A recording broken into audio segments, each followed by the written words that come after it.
하느님의 계시는 라틴어로 레벨라시오입니다. 이는 하느님 뜻의 비밀을 인류에게 열어 밝힌다는 의미를 지닙니다. 하느님 뜻의 비밀이란 우리와 함께 하시는 하느님의 구원 의지를 말하며 당신 스스로를 내주시는 것입니다. 제2차 바티칸 공의회의 계시 현장은 계시의 개념을 하느님과 인간의 상호 인격적 만남이라는 관계적 차원에서 바라보았습니다. 이러한 맥락에서 하느님의 계시는 자신 안에 머무르지 않고 타자에게 자신을 내어주는 사랑 자체라 할 수 있습니다. 하느님께서는 당신의 계시를 통하여 인간을 교육하시는데 이는 역사적 사건, 예언자, 다양한 표징을 통해 드러납니다.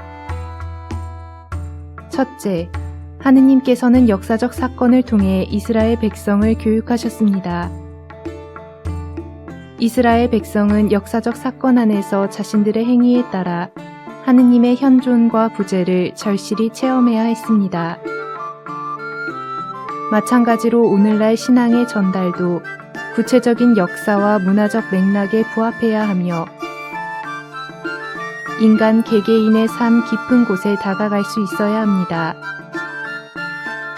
둘째, 하느님께서는 예언자를 통해 이스라엘 백성을 교육하셨습니다. 하느님의 말씀은 예언자들을 사로잡았고 이에 힘입은 예언자들은 시대적 상황을 예리하게 분석하여 하느님의 메시지를 전했습니다. 마찬가지로 오늘날 그리스도교 교육자들은 하느님과의 인격적인 만남 안에서 현 시대에 대한 예리한 분석력과 표현력의 카리스마를 길러야 합니다. 셋째, 하느님께서는 다양한 표징을 통해 이스라엘 백성을 교육하셨습니다. 예를 들어 꿈과 환시, 천둥, 번개 등의 자연적 표징, 계약의 궤와 성전 등의 인위적 표징이 있습니다. 마찬가지로 오늘날 교회는 성미술 작품과 건축물, 무엇보다도 다양한 전례 안에서 사람들이 하느님과 더 가까이 만나도록 이끌고 있습니다. 다만 각각의 매개체가 삼위일체 하느님의 본질적인 진리를 간직하고 시대적 상황과 문화에 적절히 부합해야 합니다.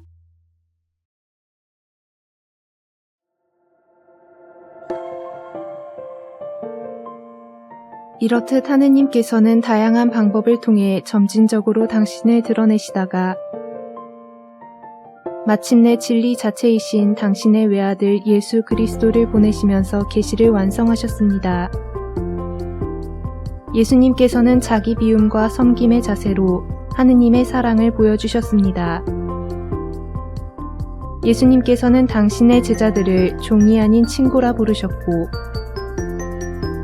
모든 이들을 사랑하셨지만 특별히 가난한 이들과 병든 이들 그리고 죄인들과 함께 하셨습니다. 그러나 모든 사람이 하느님과 온전한 친교를 이룬 것은 아니었습니다. 당시 바리사이와 사두가이를 비롯한 유대계 지도층들은 메시아를 고대해 왔으나 정작 참된 메시아이신 예수님께서 오시자 자신들의 완고함 때문에 그분을 받아들이지 못했습니다. 그럼에도 하느님께서는 모든 이들을 위하여 당신의 외아들 예수 그리스도를 십자가의 희생 제물로 내주셨고 다시 사흘 만에 부활시킴으로써 마지막 한 사람까지 잃지 않으려는 구원 사명을 완수하셨습니다. 여기서 십자가는 인간을 향한 하느님 사랑의 극치를 보여줍니다. 그리고 죽음에서 부활로 건너간 파스카 신비는 과거의 상태에서 벗어나 새로운 상태로 넘어가는 새 창조, 즉 하느님과의 새로운 관계 회복을 의미합니다. 이처럼 신앙교육은 예수님께서 보여주신 사랑의 방식으로 이루어져야 합니다. 따라서 하느님의 진리 안에 머물면서 자유롭게 인간 각자의 완성과 인류의 일치를 향해 나아가고 인간의 존엄성을 존중하며 공동선을 증진하는 방향으로 교육이 이루어져야 합니다. 나아가 예수님께서 그리하셨듯이 상대방의 눈높이에 맞추어 쉽고 효과적인 비유로 하느님의 나라를 선포해야 합니다.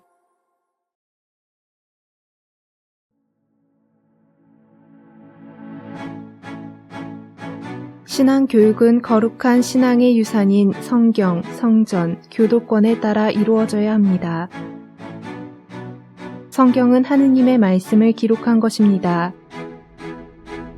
성전은 거룩한 전통이란 뜻인데 성경에 직접적으로 명시되어 있지는 않으나 예수님과 사도들로부터 내려온 교회의 가르침, 전례, 규범, 체험, 실천 등을 포괄하는 용어입니다. 또한 성경과 성전에 담긴 하느님의 진리를 보존하고 선포하는 사명은 교회, 특히 사도들의 후계자인 교황과 주교단에 직접적으로 위임되어 있는데 이를 교도권이라고 합니다. 무엇보다도 신앙 교육을 위해 예언자적 사명을 가져야 합니다. 구약의 예언자들은 당시의 시대적 상황에 비추어 전승을 재해석하고 새롭게 이해할 수 있는 기틀을 마련했습니다. 자칫 경직되거나 왜곡될 수 있는 종교적 전승과 율법을 하느님 뜻에 비추어 지금 이 자리에서 생생히 살아있도록 했습니다. 예수님께서도 예언자로서의 당신 사명을 천명하시고 섬김의 자세로 살아가셨습니다. 그러나 끝내 이스라엘 지도부로부터 배척을 받아 죽음에 이르셨습니다. 그러므로 예수님께서 지고 가셨던 십자가는 모든 예언직의 표징이 됩니다. 이러한 예수님의 모습을 따라 교회는 하느님의 말씀을 전하고 세상에 복음화를 시작합니다. 그리스도인들은 희생과 봉사를 통해 예수 그리스도의 예언직에 참여하고 구원의 메시지를 세상에 선포해야 합니다. 그러기 위해 기도하면서 하느님의 말씀을 듣고 자신이 변화되어야 합니다. 나아가 복음 안에서 시대적 징표를 올바로 해석하고 현 시대의 문제를 깊이 들여다볼 줄 알아야 합니다.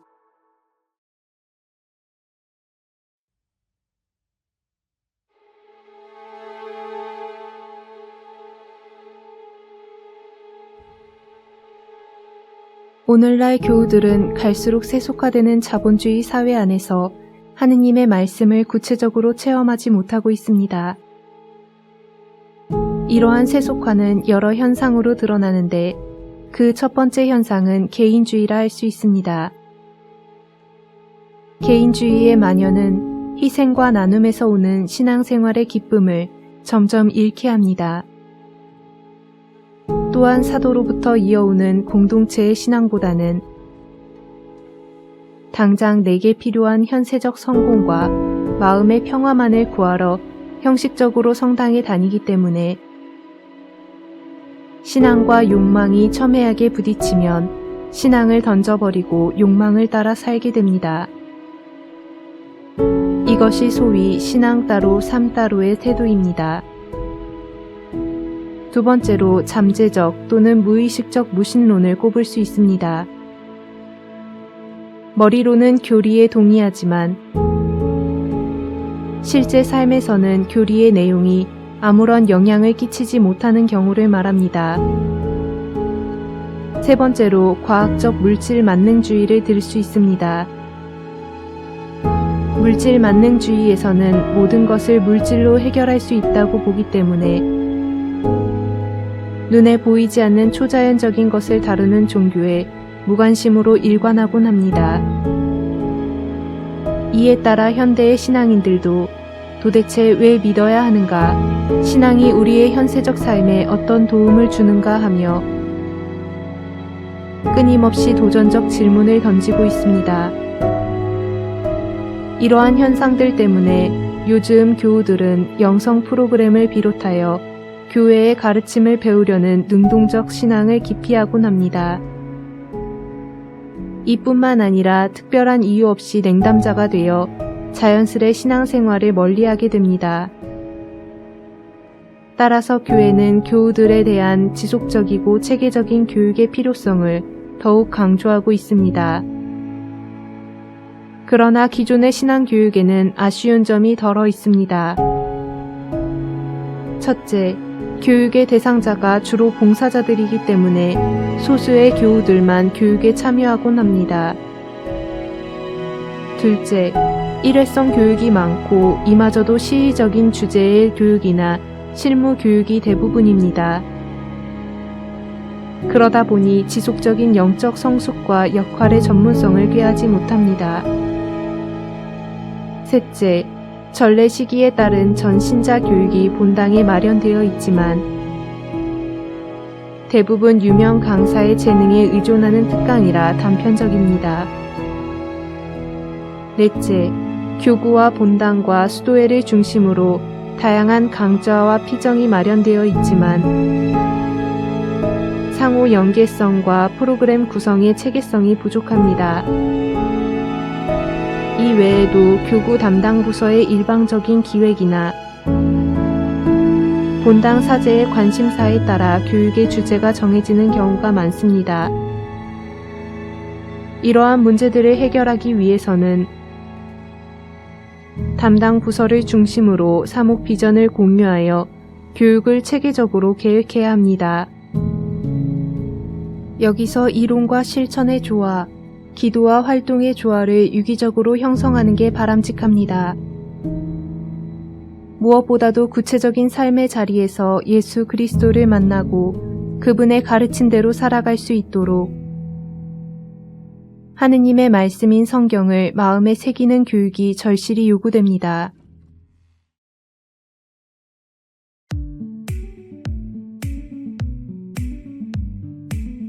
그리스도교 신앙은 단순히 교리에 대한 수동적인 동의가 아니라 예수 그리스도의 인격에 자신의 전 존재를 투신하는 주체적인 행위입니다. 초대 교회의 신앙 공동체는 예수님의 가르침을 머리가 아니라 가슴에 새기고 삶에서 그대로 실천했습니다. 이들은 그리스도의 이름으로 세례를 베풀고 이 집 저 집에서 빵을 나누며 살아갔습니다. 이처럼 초대 교회 공동체가 보여준 삶의 모습은 하느님 나라의 표징인 성사가 되었습니다. 그러므로 신앙 교육의 기본은 교우들이 미사에 능동적으로 참여할 수 있도록 인도하는 것입니다. 특히 성체성사는 그리스도의 몸과 하나가 됨으로써 그분의 삶을 따라 살기를 다짐하는 깨달음의 장입니다. 또한 말씀과 성사 중심의 신앙 교육이 삶으로 드러나려면 구체적인 삶의 자리에서 이루어지는 소공동체 활동이 효과적입니다. 소공동체가 활성화되면 교우들 간의 친교뿐 아니라 성경 말씀과 교리를 삶에 비추어 함께 나눌 수 있습니다. 자연스럽게 소그룹 형태의 나눔식 교육이 이루어지기 때문에 수동적인 교육이 아니라 교우들이 주체자가 되는 능동적인 교육이 됩니다.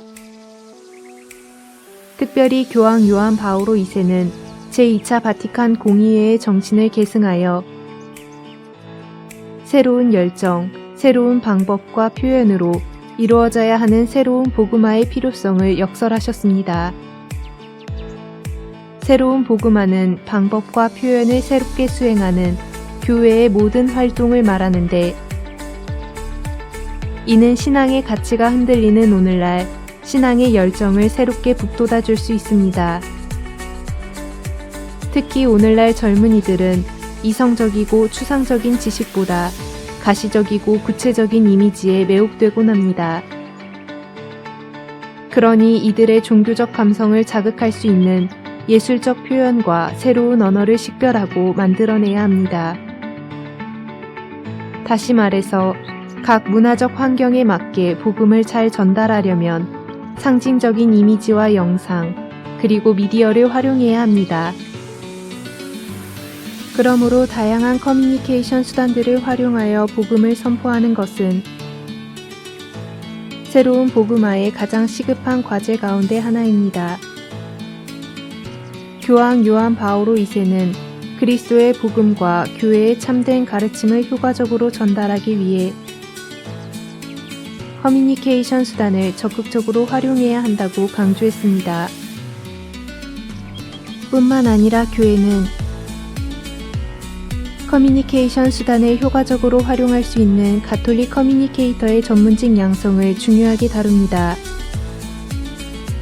특히 교리교사들이 교회의 가르침과 커뮤니케이션 기술을 함께 배운다면 교회의 내외적 복음화를 위한 신앙교육에 온전히 헌신할 수 있을 것입니다.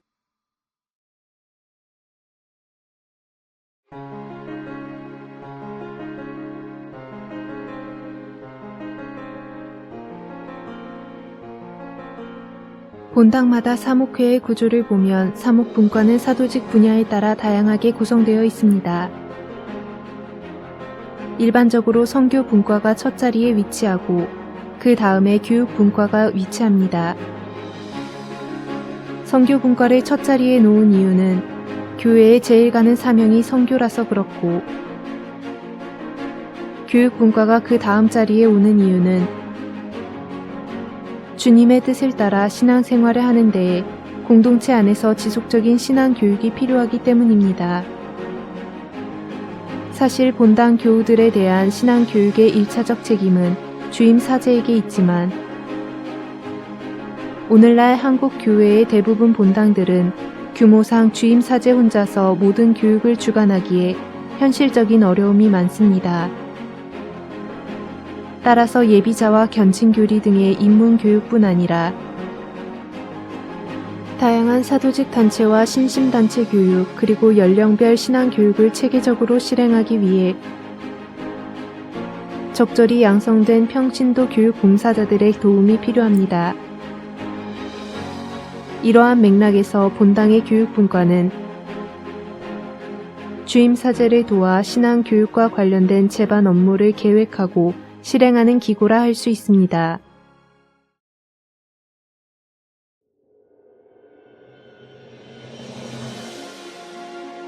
교육 주체가 신자 양성 교육을 계획하려면 사전에 교육의 목적과 비전이 공유되어야 합니다. 그래야만 통합적이고 유기적인 교육 프로그램을 개발하고 운영할 수 있습니다. 구체적으로는 교육을 수립할 때 다음과 같은 세부 사항을 고려해야 합니다. 첫째, 교육 장소입니다. 일반적으로 교구청, 대리구청, 본당을 비롯한 교구 조직에서는 전문화된 공간에서 프로그램이 운영되기보다 교육 인원과 일정에 따라 장소가 쉽게 바뀌곤 합니다. 그리하여 책상, 음향, 조명, 빔 프로젝트 등의 지원시설이 크게 달라질 수 있는데 이러한 문제를 해결하기 위해 전문화된 교육센터를 마련해야 합니다. 반면 수도회나 피정의 집은 특정 교육을 위한 공간을 가지고 있어서 장소의 유동성이 덜하지만 상대적으로 먼 거리에 있어서 접근성이 낮습니다. 둘째, 교육 방법입니다. 교구, 대리구, 지구, 본당에서 개최하는 대부분의 교육은 강의 중심의 주입식 교육으로 이루어집니다. 그러나 이러한 방법은 강사의 역량에 크게 영향을 받을 수밖에 없습니다. 또한 교육생이 고도의 집중력을 발휘하지 않으면 교육 내용을 내면화하기 어렵습니다. 따라서 대화와 토론을 장려하여 교육생들 스스로 문제를 깨닫고 답을 찾아가도록 하는 교육이 요청됩니다.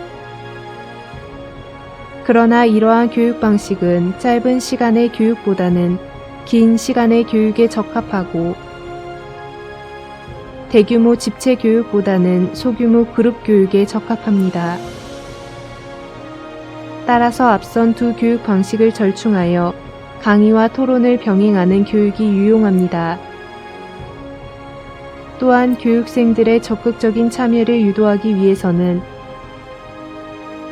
미디어를 비롯한 다양한 커뮤니케이션 수단을 활용하는 게 효과적입니다. 셋째, 교육 주체입니다. 본당의 봉사자 양성은 주로 교구, 대리구, 지구, 본당이 주체가 되어 실시합니다. 이 밖에 사도직 단체, 수도회 등이 운영하는 교육 프로그램은 자신들이 추구하는 신심과 영성에 초점이 맞추어진 경우가 많습니다. 그러나 교육 주체들 간의 연계성을 고려하지 않는다면 활동과 영성의 조화를 이룬 평신도 양성이 힘듭니다. 따라서 오늘날 교육 주체 사이에 원활한 소통이 중요하게 대두됩니다. 넷째, 교육 대상입니다.